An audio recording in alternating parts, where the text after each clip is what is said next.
പഞ്ചാബ്, ജമ്മുകശ്മീർ, രാജസ്ഥാൻ, ഗുജറാത്ത് എന്നീ സംസ്ഥാനങ്ങളിൽ നാളെ സുരക്ഷാ ഡ്രിൽ നടക്കും. കൺട്രോൾ റൂം, വ്യോമാക്രമണ മുന്നറിയിപ്പ്, അതുപോലെ സിവിൽ ഡിഫൻസ് എന്നിവയിലാണ് ഡ്രിൽ നടക്കുക. ആഭ്യന്തരമന്ത്രി അമിത്ഷായുടെ ജമ്മു സന്ദർശനം തുടരുകയാണ്.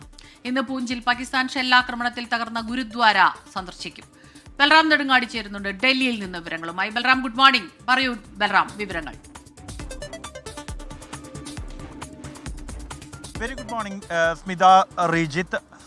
ഈ പാകിസ്ഥാനിലെ ഷെല്ലാക്രമണത്തിൽ തകർന്ന ഗുരുദ്വാര അടക്കമുള്ള ഇടങ്ങളിലാണ് ആഭ്യന്തരമന്ത്രി അമിത്ഷാ ഇന്ന് സന്ദർശനം നടത്തുന്നത്. പ്രധാനമായും അദ്ദേഹം ഈ ദുരന്തബാധിതരുമായി അദ്ദേഹം കൂടിക്കാഴ്ച നടത്തുന്നുണ്ട്. അവർക്കുള്ള സഹായ പദ്ധതികൾ, വീട് പുനർനിർമ്മിക്കുന്നതിന് ആവശ്യമായ നടപടികൾ ഉൾപ്പെടെയുള്ളവയുടെ പുരോഗതി അദ്ദേഹം വിലയിരുത്തുന്നുണ്ട്.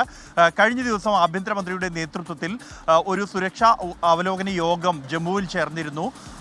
ജമ്മു കശ്മീർ ലഫ്റ്റനന്റ് ഗവർണർ മനോജ് സിൻഹ അടക്കമുള്ള ഉന്നതർ പങ്കെടുത്ത ഈ യോഗത്തിൽ അമർനാഥ് തീർത്ഥയാത്രയുടെ മുന്നൊരുക്കങ്ങളാണ് പ്രധാനമായും ചർച്ചയായത്. ഒപ്പം തന്നെ നിലവിലുള്ള സുരക്ഷാ സാഹചര്യങ്ങളിലും ചർച്ചയായിട്ടുണ്ട് ഈ യോഗത്തിൽ. അതേസമയം ഇന്നലെ വൈകിട്ട് 5 മണിക്ക് നടത്താനിരുന്ന മോക്ക് ഡ്രില്ലാണ് നാളെ വൈകിട്ട് 5 മണിയിലേക്ക് മാറ്റിവെച്ചിരിക്കുന്നത്. ഭരണപരമായ കാരണങ്ങളെ തുടർന്നാണ് ഇന്നലത്തെ മോക്ക് ഡ്രിൽ മാറ്റിവെച്ചത്. പാകിസ്ഥാനുമായി അതിർത്തി പങ്കിടുന്ന 4 സംസ്ഥാനങ്ങൾക്ക് പുറമെ ഹരിയാനയും കേന്ദ്രഭരണ പ്രദേശമായ ചണ്ഡീഗഡിലുമാണ് മോക്ക് ഡ്രില്ലുകൾ നേരത്തെ പ്രഖ്യാപിച്ചിരുന്നത്. പഞ്ചാബ്, ജമ്മു കശ്മീർ, രാജസ്ഥാൻ, ഗുജറാത്ത് എന്നീ സംസ്ഥാനങ്ങളിൽ നാളെ മോക്ക് ഡ്രിൽ നടത്തും എന്ന് പ്രഖ്യാപിച്ചിട്ടുണ്ട്.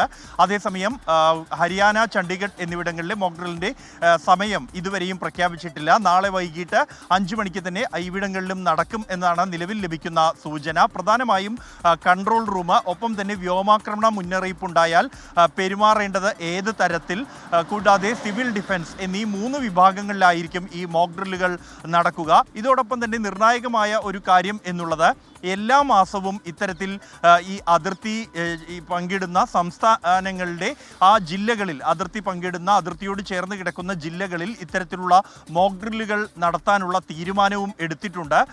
ഒരു വ്യോമാക്രമണമോ അല്ലെങ്കിൽ മറ്റേതെങ്കിലും തരത്തിലുള്ള ശത്രുവിൻ്റെ ഒരു ആക്രമണമോ ഉണ്ടാവുകയാണെങ്കിൽ ഏത് തരത്തിൽ പെരുമാറണം എന്ന് ജനങ്ങളെ ബോധവൽക്കരിക്കുന്നതിൻ്റെ ഭാഗമായാണ് ഇത്തരത്തിൽ മോക്ക് ഡ്രിൽ നടത്തുന്നത്. കഴിഞ്ഞ ഈ മെയ് 7-ന് സമാനമായി മോക്ക് ഡ്രിൽ പ്രഖ്യാപിച്ചിരുന്നു. അതിൻ്റെ മണിക്കൂറുകൾക്ക് മുമ്പാണ് ഇന്ത്യ പാകിസ്ഥാനിലെ ഭീകരവാദ കേന്ദ്രങ്ങൾക്ക് നേരെ ആക്രമണം നടത്തിയത്.